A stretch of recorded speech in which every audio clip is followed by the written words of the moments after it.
Bom dia, gente.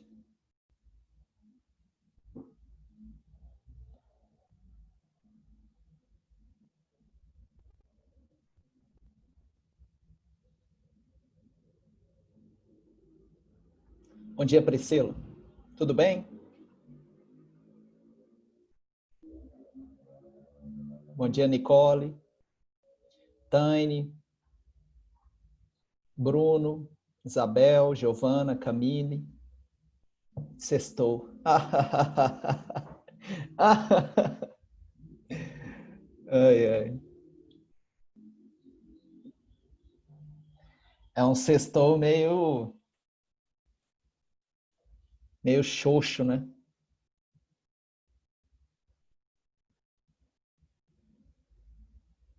Bom dia, Isabel.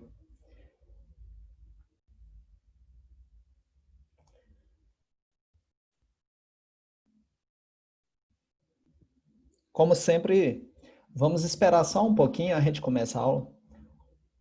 Hoje tem algumas discussões interessantes e aí a gente encerra esse assunto para a semana que vem a gente começar uma nova temática.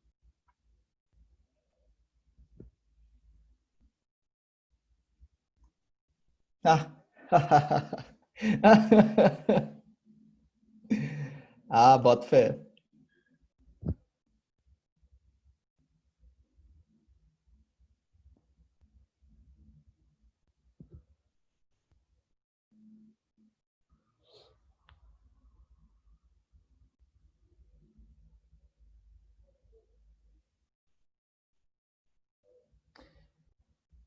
Isabel, você tem notícias do Felipe?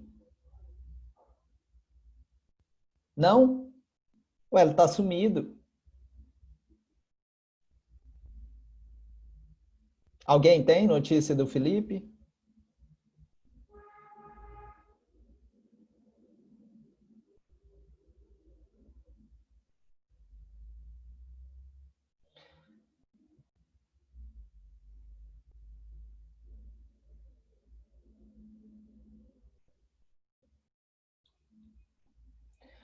É, enquanto o pessoal vai chegando. Ah, entendi, Bruno. Que bom, né? Então, pelo menos ele tá bem. Isso é o mais importante. É, assim, eu tenho que partir do princípio que todo mundo aqui estuda e tem uma organização de estudo, assim. Porque às vezes a escola acha que quem tem que estudar mais são os terceiros anos, né? Isso não é verdade. Bom, independente do momento, eu queria apresentar para vocês um método de estudo. Vocês conhecem um método chamado método Cornell? A Nicole disse que sim.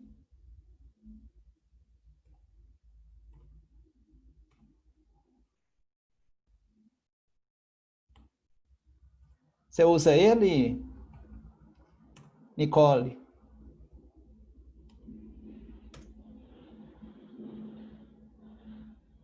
Vou compartilhar com vocês aqui a tela, uma imagem.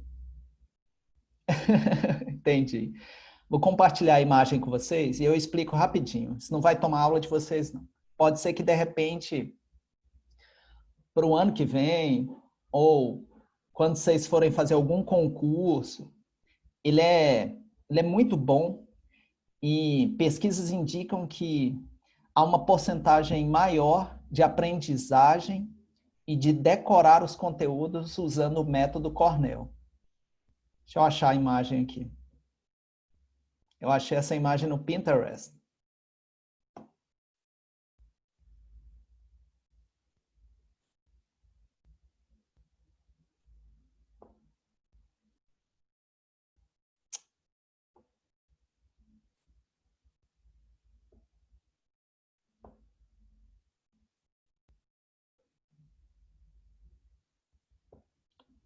Deixa eu procurar ela aqui rapidinho. Tinha compartilhado e caiu.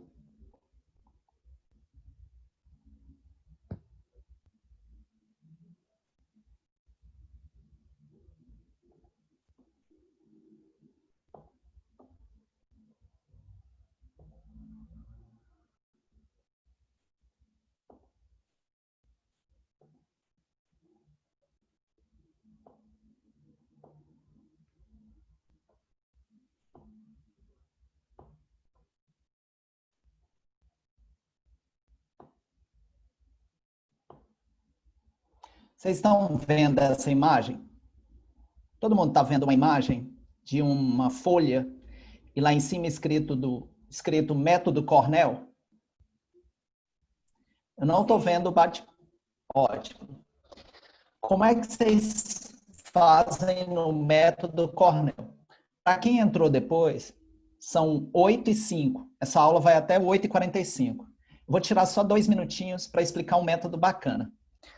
Caso você queira procurar mais coisas, depois você digita no Google, no YouTube, no Instagram. Tem muita gente que trabalha com o método Cornell, esse pessoal que fica apresentando bullet journal, esses cadernos que são bem decorados, bem organizados. Quem vai fazer concurso na área jurídica usa muito esse método.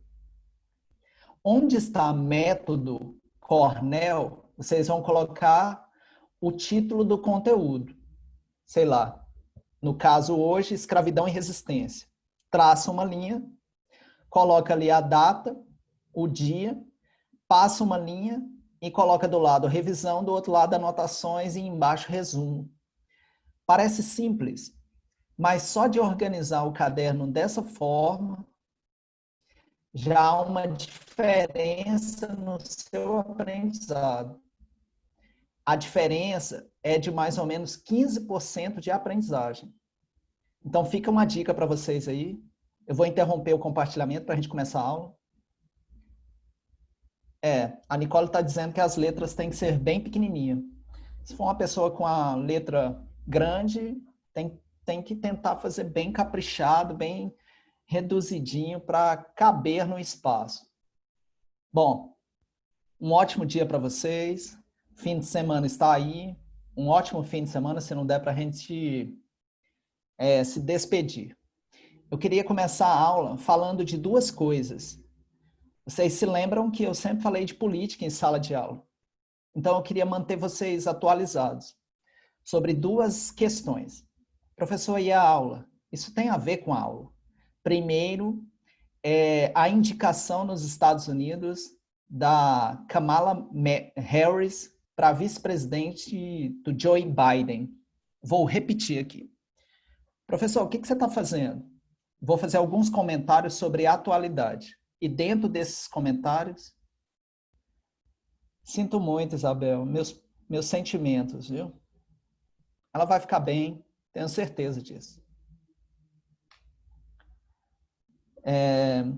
Bom, dentro desses comentários de atualidades, eu vou fazer um gancho para a aula de vocês. O primeiro comentário é sobre as eleições nos Estados Unidos. As eleições nos Estados Unidos, elas são diretas e indiretas. Há o voto popular, que vai ser por carta, ele começa agora em setembro, por causa da pandemia. Criou-se uma lei federal que os eleitores poderão votar por correio, e os votos começam em setembro. Então, a campanha começa em setembro, mas as votações vão ser dia 6 de dezembro. Bom, basicamente nós temos o Donald Trump tentando a reeleição pelos republicanos e nós temos a corrida por fora dos democratas com um candidato a presidente que tem aí 76 anos, que é o Joe Biden. Essa semana, Joe Biden indicou e anunciou quem que vai ser a vice-presidente. E pela primeira vez na história dos Estados Unidos e de muitos países, com a democracia consolidada, nós vamos ter uma mulher que é filha de um jamaicano e é filha de uma indiana, que é a Kamala Harris. A Kamala Harris já foi não é desembargadora que se fala nos Estados Unidos, ela já foi ligada à área jurídica, é uma mulher com uma história de luta na questão judiciária na Califórnia. A Califórnia é um estado predominantemente democrata e olha tanto que é atual a discussão que nós estamos fazendo. Vai ficar parecendo repetitivo, mas não, é porque não tem como. Só para vocês entenderem o tanto que é importante conectar os conteúdos. E aí eu vou vender um pouco do meu peixe. As aulas de história que eu tento oferecer para vocês, elas têm sido muito atuais, muito atuais. O que eu trago para vocês como prestação de serviço é o que há de mais atual. E por que eu estou falando disso? Nós acabamos de fazer uma discussão sobre o conceito de representatividade e lugar de fala. Ora, o Joe Biden só indicou a Kamala Harris justamente pela questão da representatividade.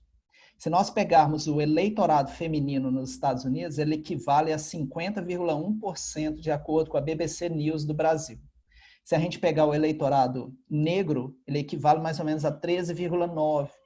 O eleitorado asiático, 11,2%. E ainda temos os hispânicos.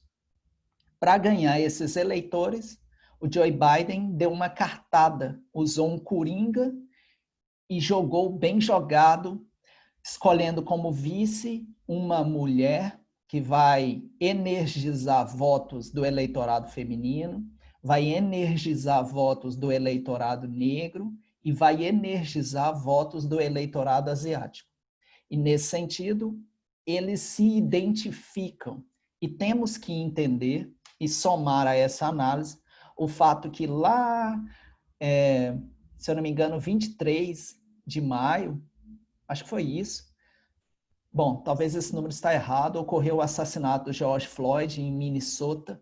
E desde lá até agora, nesse exato momento, manifestações antirracistas chamadas Black Lives Matter continuam.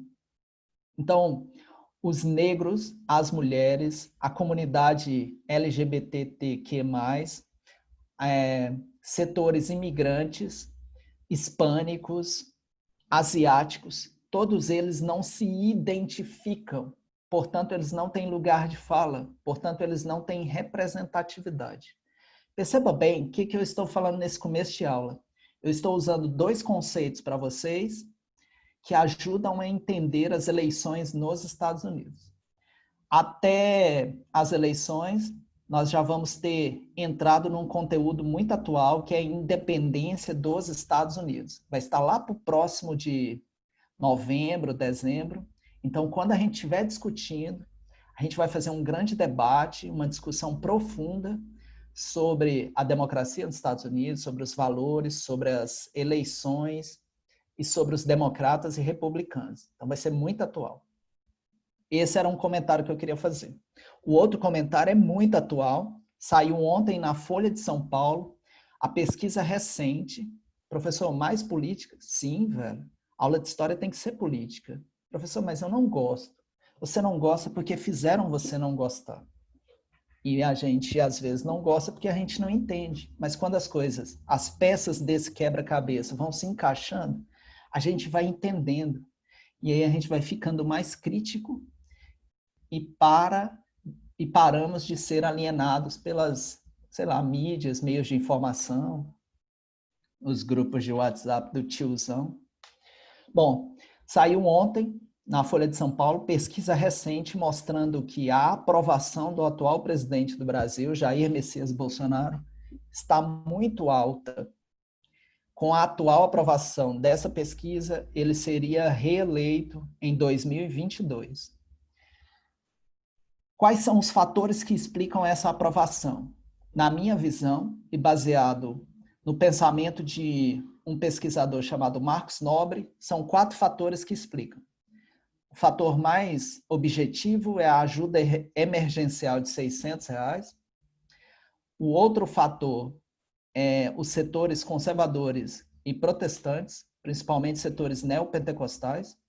Outro fator é o fato que desde o começo da pandemia, o Bolsonaro se colocou a favor de que não houvesse o isolamento, enquanto o Supremo Tribunal Federal tinha dado direito para que os prefeitos e governadores tomassem as decisões, e aí prefeitos e governadores tomaram a decisão de fazer o lockdown, o isolamento, o fechamento de comércio, o que, para a maioria da população, é uma das causas da atual crise econômica que nós vivemos.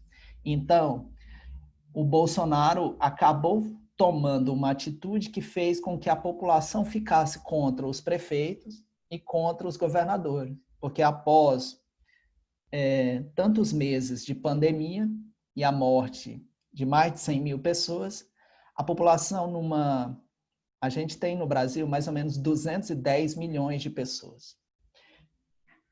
Então, tem muito setor que acha que a morte é algo normal, infelizmente.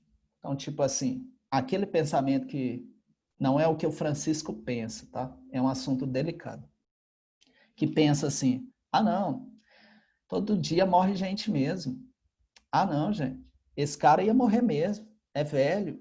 Não, não sei o que. Esse tipo de pensamento que eu não acho, apesar de ser realista, não me agrada, porque é muito, sei lá. Para mim, toda vida importa, toda vida é importante. Mas o fato é que isso fez com que as populações ficassem contra os prefeitos, contra os governadores e vissem no presidente o cara que sempre quis que a economia funcionasse. E o quarto fator é ele ser antissistema. Então, como ele é antissistema e a população está cansada, por exemplo, de corrupção, ele representa esse discurso. O que a gente tem que entender é que, na verdade, ele já estava na política há 28 anos, então ele também era político desde sempre. Com isso, eu encerro os 2 comentários que eu queria fazer, que é importante um estudante de ensino médio estar sempre atualizado, e a gente começa a temática de hoje. Nós estamos no capítulo 5, chamado Escravidão e Resistência. Está na página 44 de vocês. Nós estamos aí 8h17, vai dar tempo de terminar esse capítulo. A partir da próxima aula, nós começamos a estudar...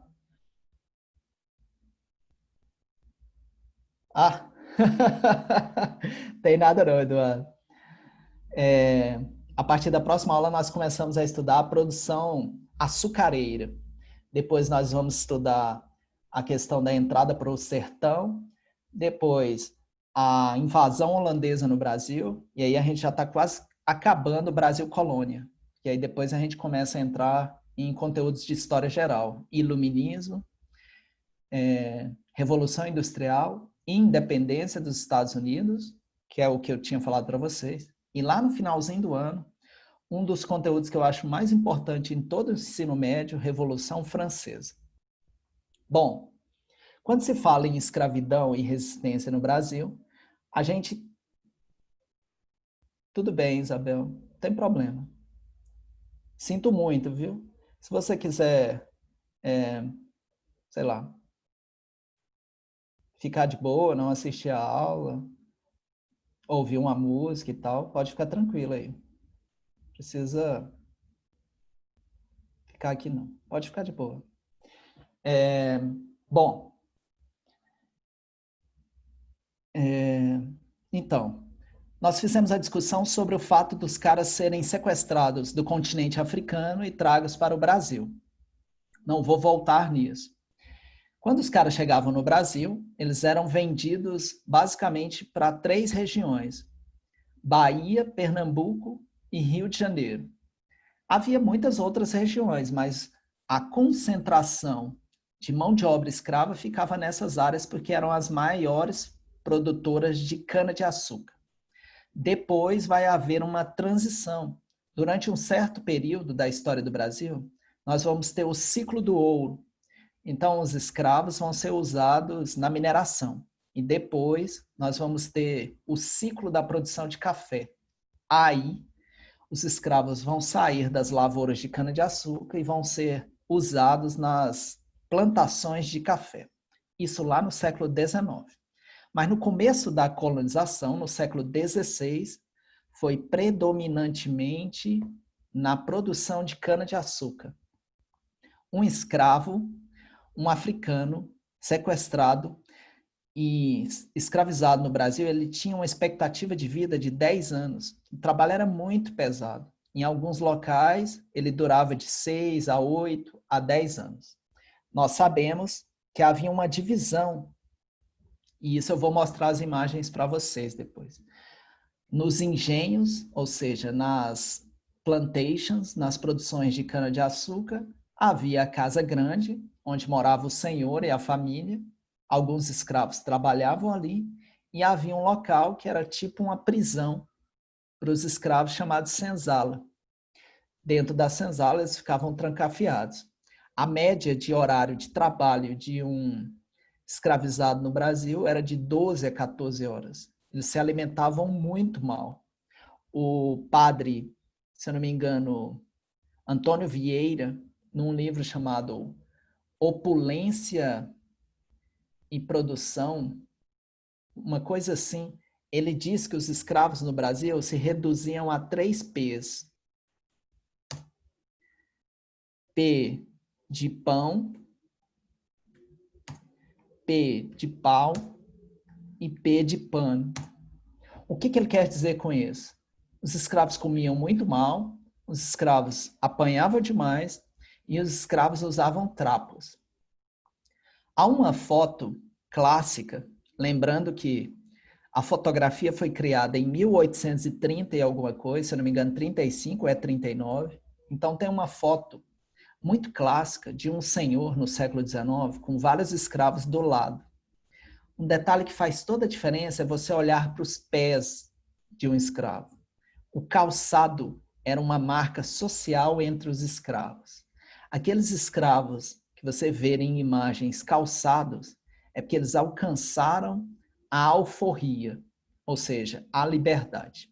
Havia 2 tipos de regiões de onde esses escravos vinham. Isso está na página 45. Havia os escravos bantos e sudaneses. Os bantos vinham da região sul da África. Eles eram, em geral, de religiões politeístas. E eles não tinham uma educação formal, vamos dizer assim. Os sudaneses vinham do norte da África. Em geral, eram muçulmanos.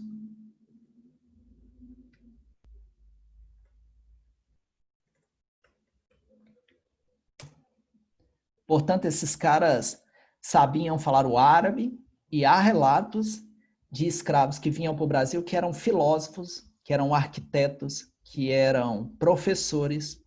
Quando o senhor do engenho descobria isso, ele pegava esse escravo e colocava para educar as crianças. Então, eram escravos mais valorizados.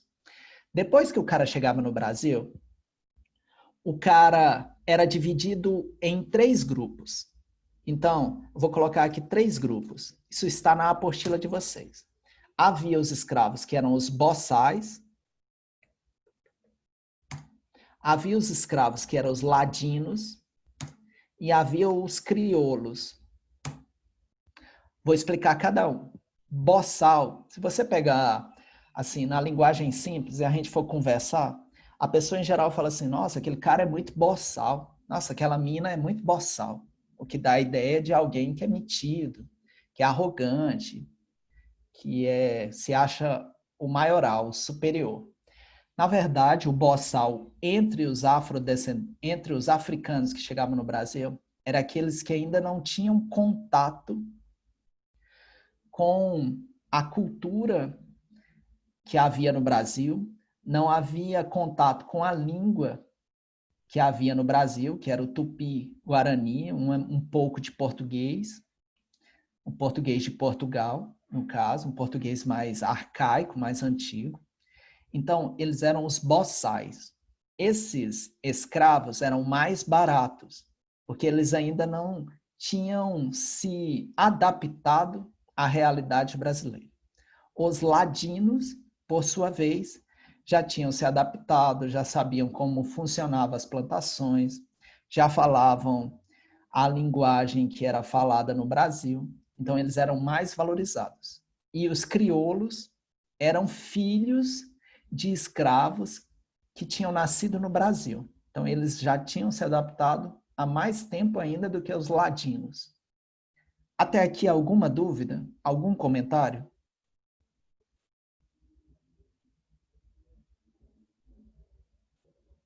Não? Vocês estão me ouvindo bem?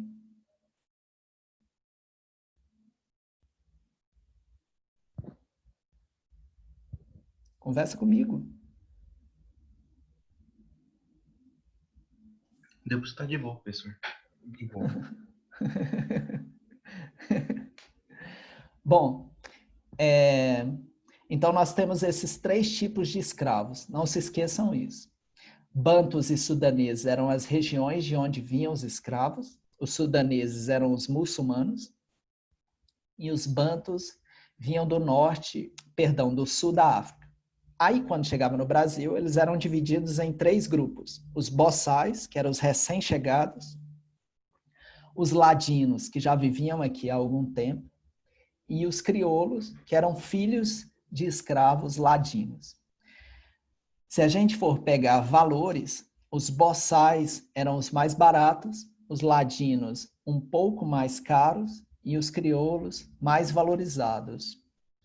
Havia dentro dessas divisões escravos que faziam trabalho de artesanato, marcenaria e tal, sapataria. Alguns escravos acabaram se tornando escravos de ganho.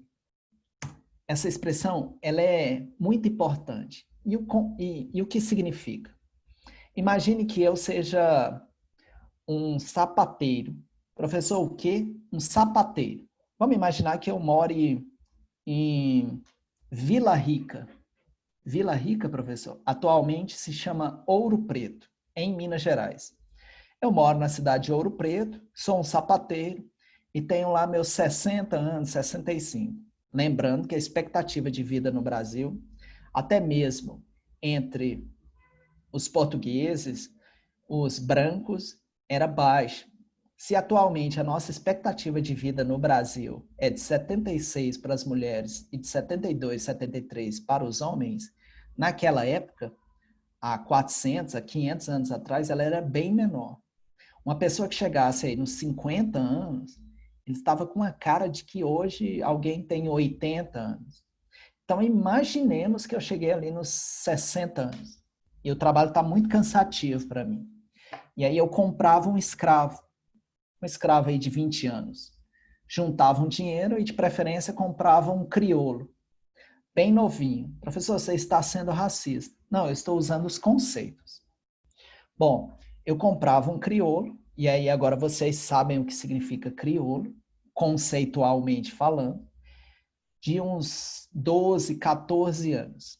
Um detalhe importante, não era comum os traficantes trazerem crianças nos navios, porque elas não suportavam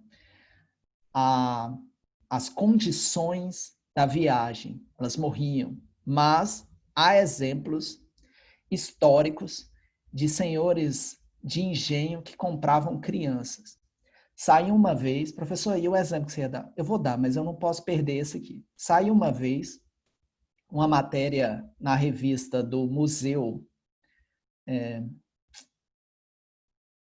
Nacional, é isso, revista do Museu Nacional, um artigo contando a história de uma criança que era filha de um senhor feudal e que ela era muito arrogante. E que quando ela completou, se eu não me engano, 10 anos, ela pediu de presente para o pai uma criança escrava, porque ela via o pai chicoteando os escravos no tronco e ela queria uma criança.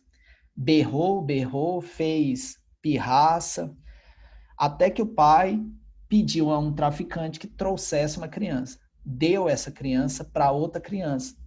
E as pinturas que foram usadas como documentos mostram que essa criança, se eu não me engano, ela tinha 8, 7 anos. Ela era usada da mesma forma como o pai usava os escravos. Então, a criancinha lá, a filha dele, tinha um chicotezinho pequenininho, tinha um troncozinho, tinha um arreio pequenininho. A imagem mostra ela montada no escravinho para fazer ela de cavalinho. Era como se fosse o brinquedo dela, como se fosse um animalzinho de estimação. Voltando para o exemplo, esse sapateiro, que no caso eu estou imaginando que seja eu, comprei um crioulo de 12 anos e ensino ele o ofício. Ou seja, eu ensino ele as técnicas e ele acaba aprendendo a ser sapateiro. Como eu não dou conta mais de trabalhar, eu fico mais em casa e deixo ele na loja. Professor, mas ele não vai fugir? O escravo de ganho era mais raro fugir. E por quê?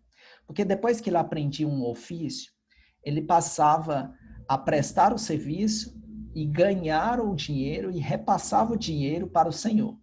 Dessa parte, ele recebia uma parte. E ao longo do tempo, ele juntava uma grana e ele comprava a sua carta de alforria. Eu vou escrever esse conceito aqui. Professor, o que significa carta de alforria? A carta de alforria é o direito à liberdade. Então, ele comprava a si mesmo de seu dono. E aí ele passava a ser um liberto. Não era bem visto na sociedade, mas há exemplos de libertos que depois que alcançavam um determinado status, compravam outros escravos e transformavam os escravos em escravos de ganho. Como assim, professor?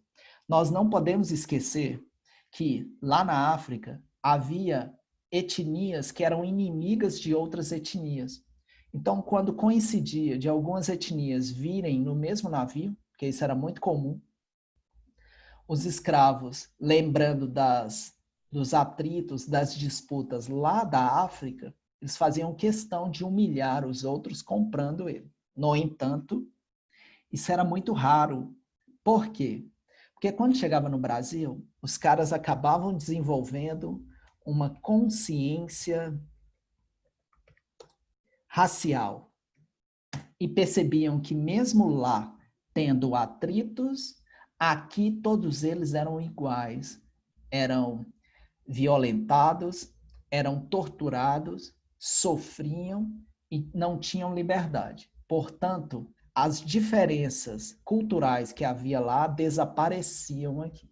Tudo bem que estamos falando de seres humanos e é fácil de compreender que alguns seres humanos são mais orgulhosos, outros são mais arrogantes, prepotentes, egoístas, individualistas, e que quando o cara acabava ganhando muito dinheiro, ele acabava desenvolvendo uma consciência mais individualista. Tudo bem nessa explicação? Alguma dúvida?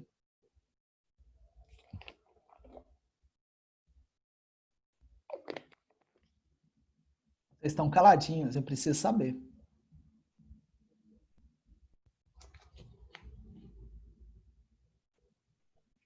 Conversa comigo. Nenhum, professor, tá tudo de boa. Ótimo. Cita para mim exemplos de resistências que vocês sabem que os escravos usaram para enfrentar a escravidão no Brasil.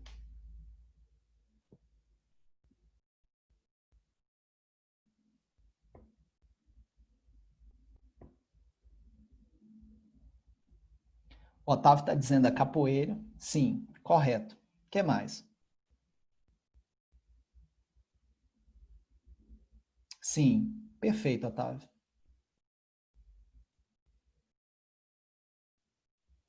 A Natália está dizendo fugas, e aí ela já disse duas ao mesmo tempo. A fuga para os quilombos.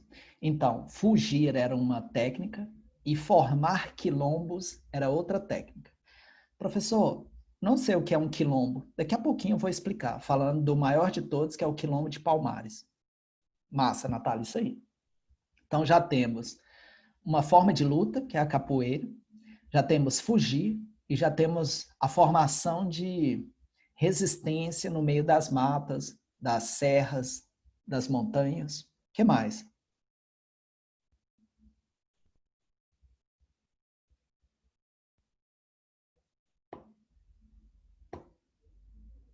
Vou falar algumas aqui.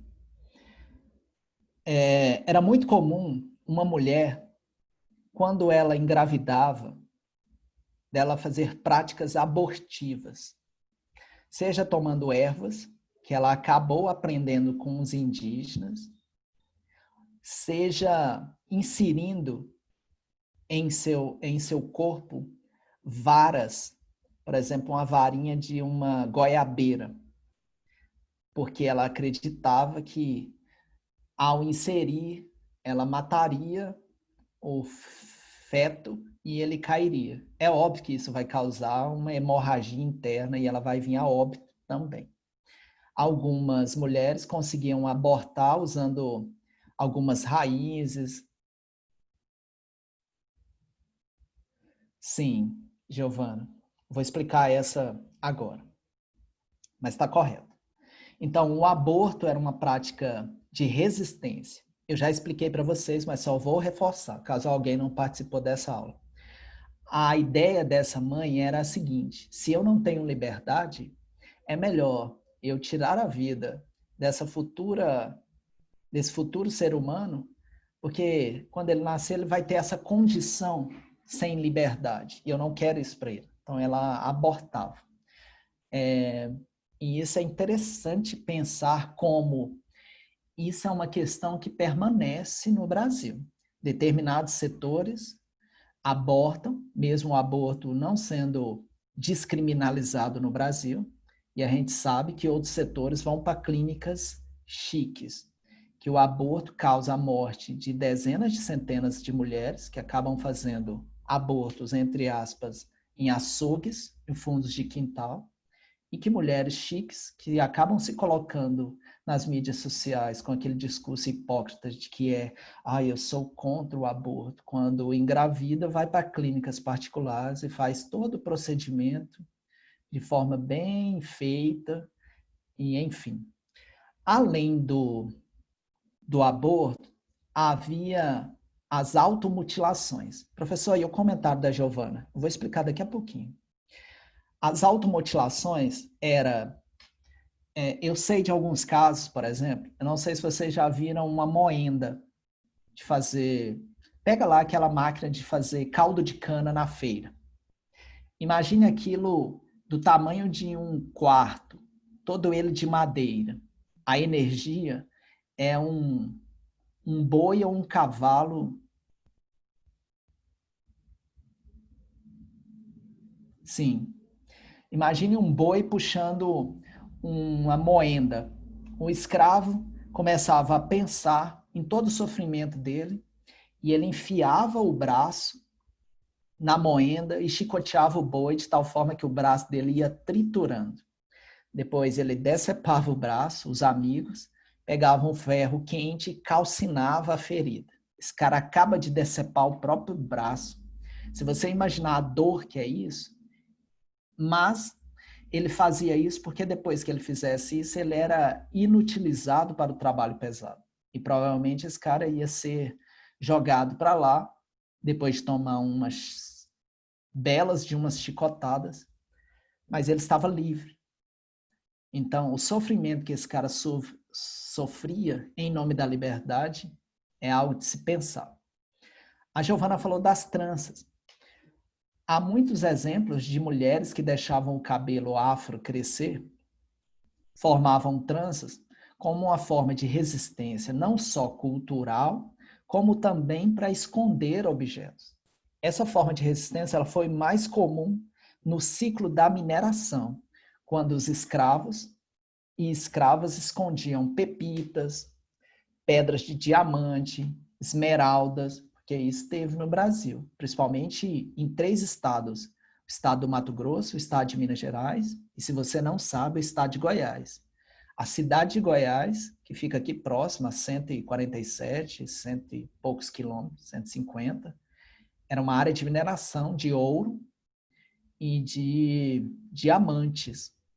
Encontrou-se diamantes, sim, em Cidade de Goiás. E numa cidadezinha aqui próxima, chamada Campos Verdes, se encontrou muitas esmeraldas. Até hoje é uma mineração de esmeralda lá. E sabe quem é o dono? Sabem? Sabem? O irmão do Íris Rezende. Professor, mentira, sério. Cara riquíssimo. Inclusive, uma fazenda do Íris fica nessa região. Qualquer hora eu conto esse bafão para vocês. Os bafões políticos. Outra forma de resistência, sem dúvida, era tentar matar o senhor feudal, matar o capitão do mato, matar o feitor. E a mais radical de todas era colocar fogo no canavial.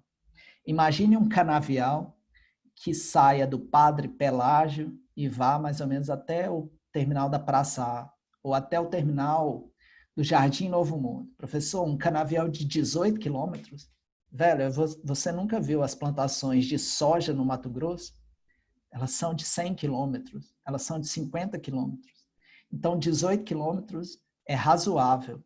O fato é que o cara colocava fogo, olhava para o Senhor, jogava uma fagulha na época de colheita, a plantação estava toda seca, ela pegava fogo inteirinho.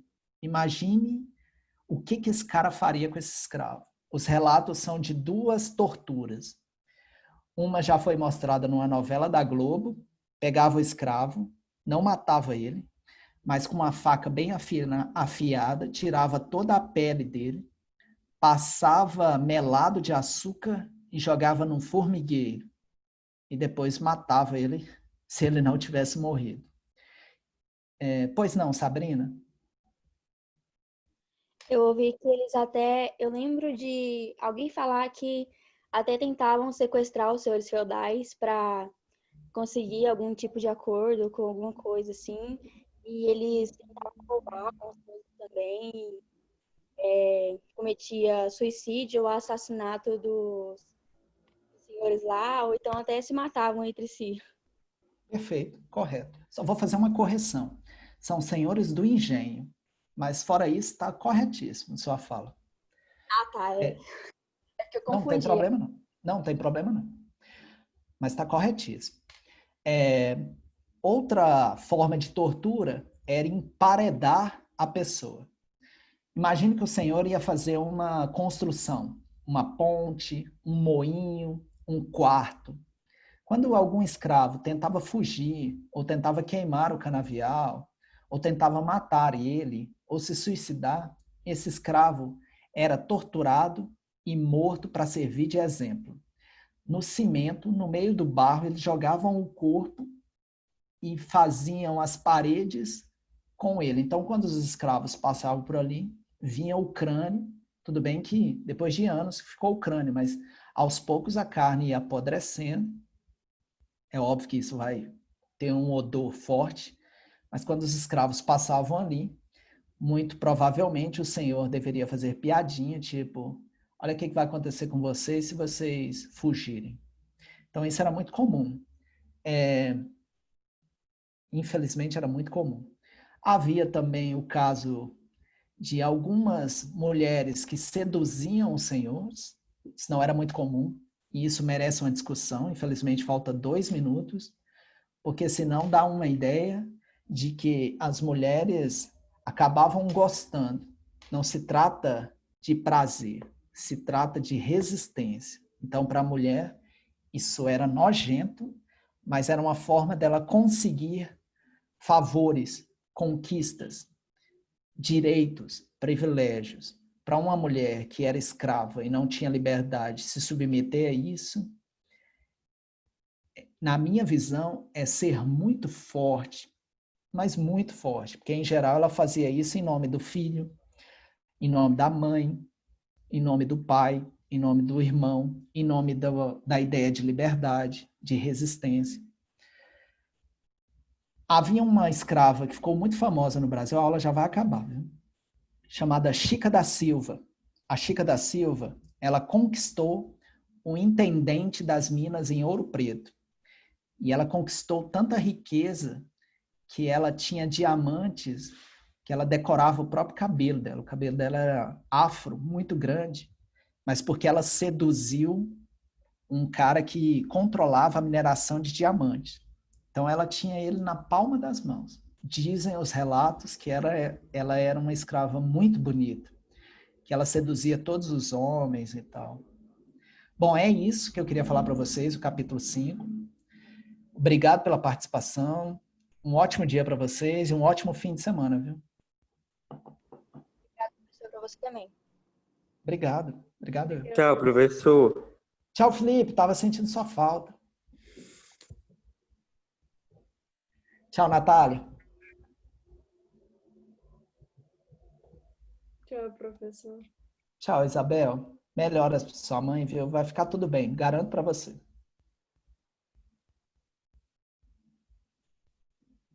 Falou, Otávio. Bom fim de semana para você também.